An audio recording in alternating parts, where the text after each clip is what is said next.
আইয়ামে জাহিলিয়াত যেন ফিরে এসেছে নতুন রূপে।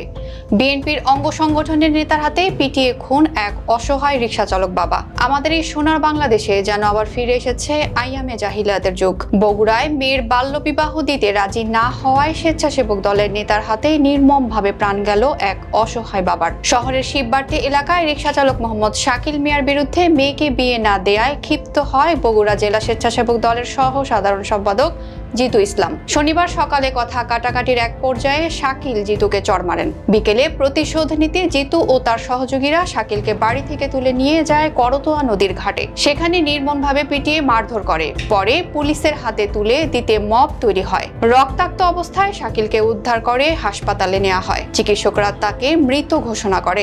ঘটনার পরপরই জিতু ও তার এক সহযোগীকে আটক করেছে পুলিশ।